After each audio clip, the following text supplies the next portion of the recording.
Seguindo a série de reportagens da Retrospectiva 2014, vamos conversar com o chefe do cartório eleitoral, com sede em Bento Gonçalves, Ricardo de Abreu. Este ano, Ricardo, o pleito teve um diferencial aqui em Bento Gonçalves. Isto, Bento participou da biometria mista. O eleitor ele pôde identificar no dia da eleição, tanto com a digital quanto pelo método anterior, digitação do número da inscrição. Como foi esse trabalho? Como transcorreu?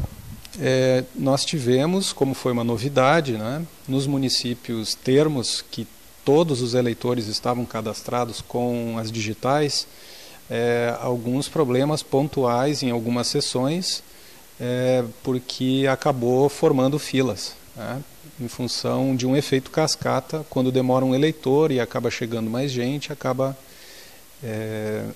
então criou alguns problemas nesse sentido.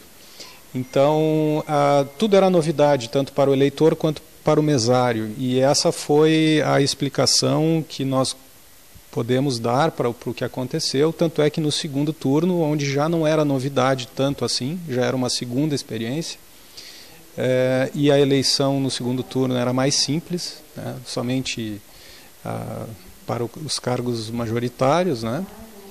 Então, não houve problema algum com relação a isso. Então, já o mesário, mais ou menos, já sabia os problemas e as formas de resolver, que são operacionais, no caso.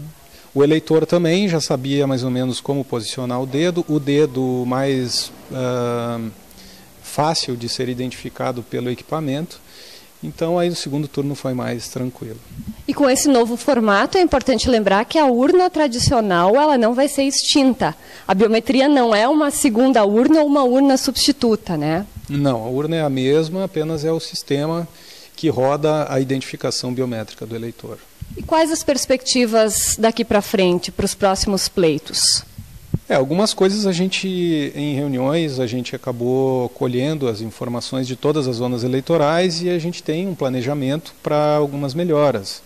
Divulgar melhor o agendamento de atendimento pela internet, para que não haja acúmulo em determinados dias desnecessário, tendo em vista que o atendimento agora é com a coleta dos dados biométricos, coleta de digital, fotografia, assinatura eletrônica.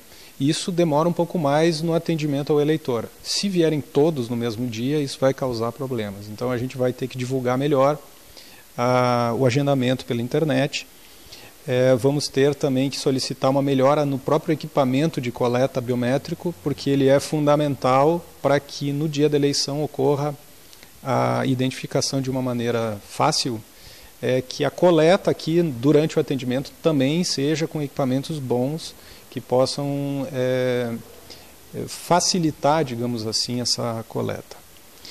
E outras formas também de fazer convocação com os mesários, porque as formas que nós temos usado estão dando muito retrabalho para as zonas eleitorais maiores, né, onde o número de mesários é grande. Aqui, por exemplo, nossa zona tem mais de 1000 mesários, então a convocação ela tem que... A gente está vendo meios alternativos para fazer essas convocações. Os cadernos de votação em 2014 geraram muita confusão para os eleitores, isso foi um consenso geral. O local de assinar, enfim, o destaque do comprovante de votação, isso causou alguns problemas. Está sendo revisto também o formato do caderno de votação para a próxima eleição. A gente pretende antecipar a divulgação do fechamento do cadastro. Todo ano eleitoral fecha o cadastro eleitoral 5 meses antes da eleição. Então, como os brasileiros costumam deixar para os últimos dias, a gente pretende antecipar a divulgação do fechamento do cadastro, para que não ocorra muitas filas.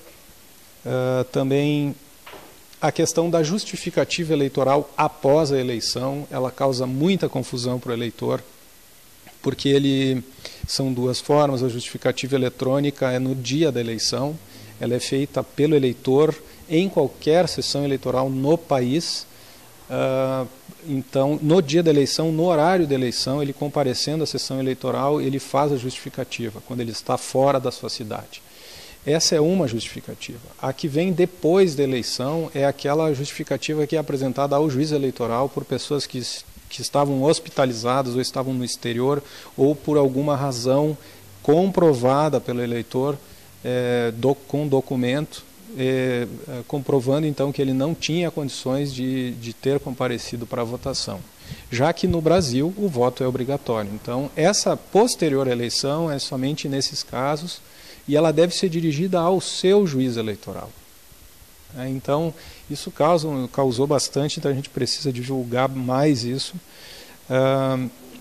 Com relação também aos partidos políticos, devido a muitas trocas, às vezes, das lideranças partidárias, as trocas entre partidos, acaba que causa uma certa falta de comprometimento com a questão administrativa do partido, né, e compromissos que eles têm com a justiça eleitoral. Então, também um desconhecimento grande é apresentado, a gente nota, com relação à propaganda irregular, né, que a legislação muitas vezes muda e as pessoas também, os partidos políticos não buscam a informação e acabam tendo problemas. A gente pretende aumentar as reuniões com os partidos políticos, podendo orientá-los melhor, já que eles não buscam a informação, nós vamos levar então, pretendemos levar a informação até os partidos políticos com relação a esse assunto.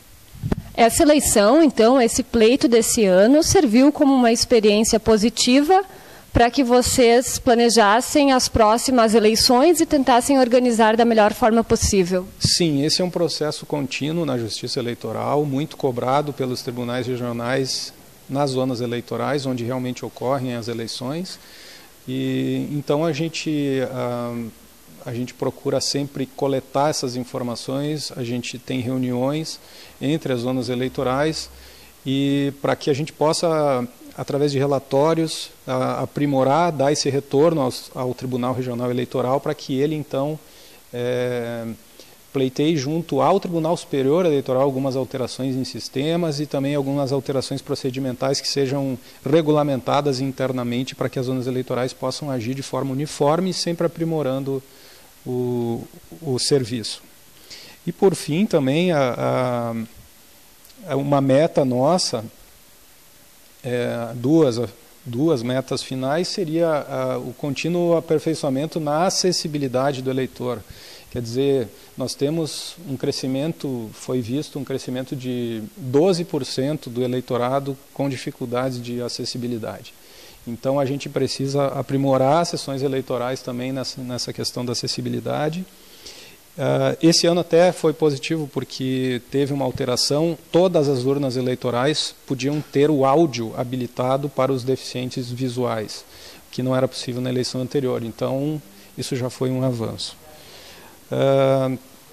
E também a questão da urna eletrônica em si, que é um grande problema, um grande ponto de interrogação para qualquer brasileiro, que gera sempre dúvida, desconfiança, porque é um sistema eletrônico, porque pode ser fraudado. Enfim, então nós, não tanto nós, mas os tribunais regionais e o Tribunal Superior pretende deixar esse processo de uma forma mais transparente, não só para os órgãos oficiais de fiscalização, que é o Ministério Público e a Ordem dos Advogados do Brasil e os partidos políticos, mas também para entidades da sociedade, para as universidades. A gente vai provavelmente fazer visitas nas escolas, nas universidades, com a urna eletrônica, tirando dúvidas ao longo de 2015. Muito obrigada, Ricardo. Para o Leo V, Francine Boijinck.